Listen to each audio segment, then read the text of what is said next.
What's good everybody, this is CP and welcome back to another fantasy basketball video. Just a quick disclaimer here, do not blindly follow all the information I'm about to share in this video. Like everybody else, I could be completely wrong. So the most important thing to do is do your own research and make your own final decisions. So let's not waste any more time and 走起吧. For amazing luck in fantasy basketball this year, make sure you like this video within the next 5 seconds. I wouldn't risk it. So today I'm going to talk about a few underrated players who could be good fantasy pickup for your teams. In my opinion, their fantasy value has potential to increase during the second half of the season. And some of the players on this list might have a shot to come up big for your teams during crunch time. And potentially be sleepers or underrated dark horse players that help you win some tough weeks during your fantasy playoffs. Duarte of the Indiana Pacers is one of the young guards that I really like to have a strong second half to finish off the season.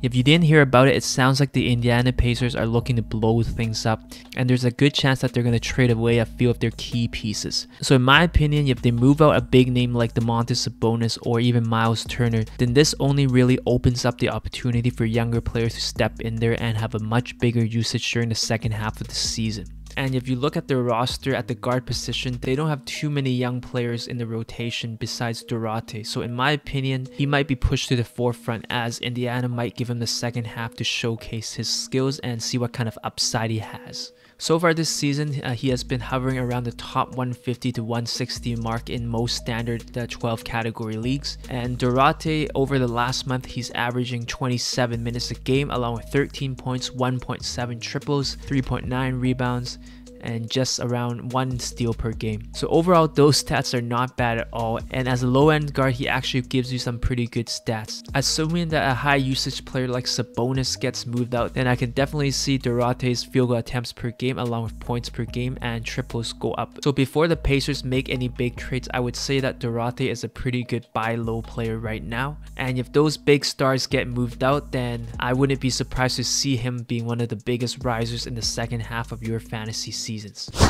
Nicholas Claxton of the Brooklyn Nets is another player that I would definitely keep an eye on, especially if you need a big or a center who can give you big man stats. Over the last month or so, Claxton has been hovering around the top 120 to top 100 mark in most standard 12 team leagues and is averaging around 25 minutes a night along with 10 points, 5.5 rebounds, 0.7 steals, and 1.6 blocks. So if you were to roster Claxton, then the stats you're probably going after are rebounds, blocks, field goal percentage, and a low turnover rate.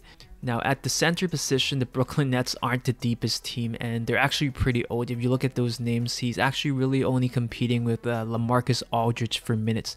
And we can't forget that LaMarcus Aldridge is 36 turning 37. So in terms of health and age and upside and energy, I feel like Claxton has a slight edge. And on nights when Aldridge can't go, Claxton could definitely step in there and be the team's starting center with big minutes. Claxton is one of those players that don't need a lot of minutes to produce. He's also playing with some pretty good playmakers in KD and Harden, so he's going to be the benefactor of a lot of easy baskets, especially if those two gets double teamed. So out of all the young centers to look out for, I feel like Claxton is one of those players that you should have on your sleeper list. I do feel like he can come out and surprise some people and have a stronger second half and quietly finish as a top 100 player to finish off the second half of your fantasy season. Brandon Clark of the Memphis Grizzlies is another player who I feel like you should have on your watch list, as he has potential to have a very strong second half this season. He has missed a bunch of time with injuries this season, but it seems like he's getting healthier now, and it feels like the Memphis Grizzlies are going to slowly ease him back into the rotation. And based on what we saw last season, he averaged around 24 minutes a night and was a big part of the Memphis Grizzlies rotation. He also averaged 10 points, 5.6 rebounds, close to 1 steal and 1 block per game for the Grizz last season. So once he gets back to full health, there's a good chance that he could return to form. Worst case scenario, I still feel like he could be a top 150 player to finish off the season. So in deeper 12 to 14 team leagues, I feel like he does offer some value, especially if you're looking for big men who can give you above average stats in blocks, field goal percentage, and rebounds. In more competitive leagues, I feel like he could be one of those late streamers or difference maker for your teams that give you that little extra stats you need to get by tough playoff weeks or close matchups. Despite a rather up and down season so far, I'm still high on a player like Alperen Şengün of the Houston Rockets. So far this season, he's only averaging around 18.4 minutes a night and only started in 2 games, but still giving us 9 points, 4.8 rebounds, close to 1 steal and 1 block per game. So overall, I feel like there's still plenty of untapped potential for Şengün to fill, especially if the Rockets do decide to tank and decide to unleash him during the second half of the season. If he gets pushed into a starting position, then I feel like there's going to be a nice bump in his points, rebounds, and blocks and steals percentage. Right now, his per 36-minute stats sees him as a 17.6 point player along with 9.3 rebounds and 1.8 steals and 1.7 blocks along with 5.1 assists. So if you were to ask me, I still feel like right now is a pretty good buy low time for Şengün, since right now he's not getting those consistent minutes and he did battle with some injury issues so far. And like many young players on bad teams, if their team decides to pack it in during the second half of the season, then a player like Şengün could be a huge benefactor and take over some of Christian Wood's minutes and finish off the second half of the season as a top 50 to top 60 fantasy player. Moving on, Chuma Okeke of the Orlando Magic is another underrated player at the power forward position that I really like, especially in deeper leagues. Mainly because this guy has fell under the radar for most of the year. He had a couple of good streaks, but if you look at the stats, as a starter, he's easily a top 50 fantasy player, averaging around 11.8 points a night, along with 2.2 triples, 5.2 rebounds, 3.2 steals, and around 0.8 blocks.